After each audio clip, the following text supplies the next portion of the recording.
Bonsoir à tous, bienvenue. Coopération ivoiro-allemande, le Premier ministre ivoirien a échangé ce mardi avec le ministre fédéral de la coopération et du développement de la République fédérale d'Allemagne. Au menu, les échanges entre les deux pays dans différents secteurs d'activité. Et l'Allemagne a décidé d'offrir à la Côte d'Ivoire plus de 250 000 moustiquaires imprégnés pour aider le pays dans la lutte contre le paludisme. Herman Guivet.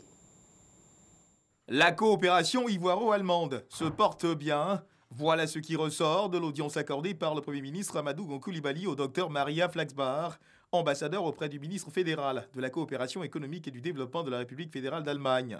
La Côte d'Ivoire est un pays important pour la République fédérale d'Allemagne, un pays qui fait partie de ceux qui ont été sélectionnés parce qu'ils veulent mener un partenariat pour encourager les réformes.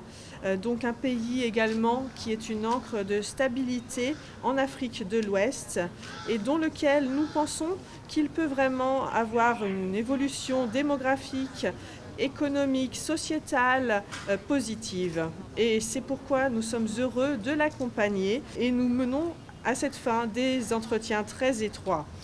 Nous avons également abordé d'autres points tels que la santé ou la bonne gouvernance qui feront l'objet à la suite également de débats intenses entre nos deux pays. Nous sommes par ailleurs intéressés par la préparation des élections. Nous sommes vraiment très optimistes que celles-ci se dérouleront de manière juste, transparente et qu'elles seront acceptées par la population.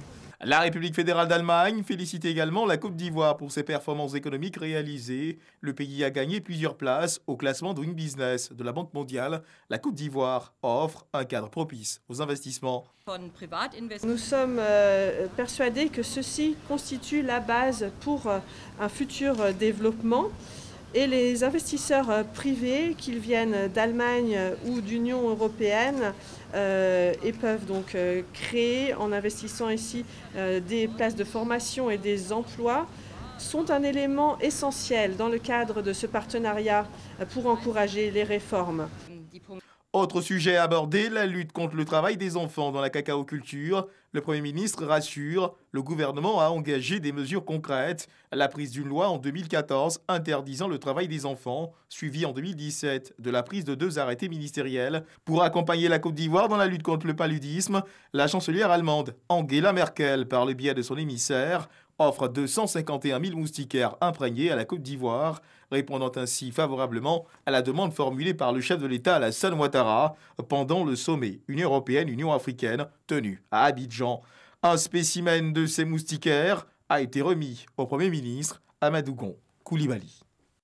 Des formations syndicales des établissements scolaires publics, du préscolaire, du primaire et du secondaire ont entamé une grève hier lundi. Elle va durer jusqu'au 8 février pour revendiquer 5 points principaux, entre autres la suppression des cours du mercredi et la revalorisation des indemnités de logement. Le Conseil consultatif de l'éducation nationale appelle à la négociation. Depuis son entrée en vigueur le 2 janvier 2019, une série de communications est engagée autour des mesures de l'annexe fiscale 2019. Au total, 36 mesures fiscales reparties en 5 chapitres, des mesures à caractère social, des mesures techniques, mais surtout des mesures de soutien aux entreprises. Sur ce point, la nouvelle annexe fiscale prévoit une batterie de mesures afin d'accompagner efficacement les petites et moyennes entreprises. C'est le sujet de Ecopus, votre dossier économie du mardi soir.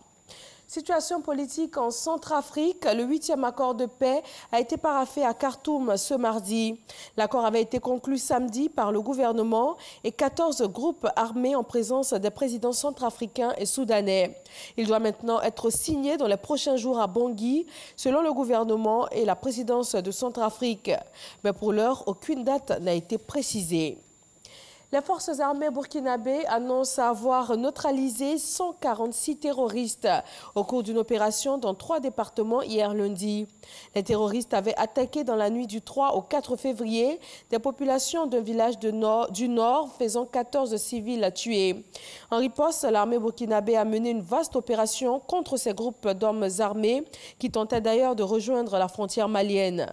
3 départements ont été visés par le ratissage avec l'appui de moyens aériens, avions et hélicoptères.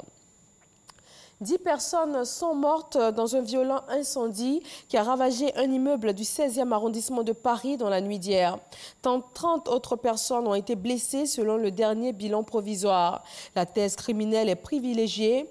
Une femme a été arrêtée puis admise en infirmerie psychiatrique.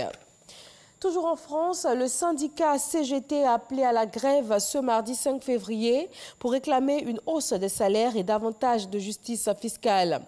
Plus de 160 manifestations étaient prévues un peu partout dans le pays. À Paris, 30 000 personnes ont défilé selon la CGT et 18 000 d'après la préfecture. Et c'est tout pour ce flash de 18h. Retrouvez tout à l'heure l'info régionale et le journal, ce sera pour 20h. À tout à l'heure.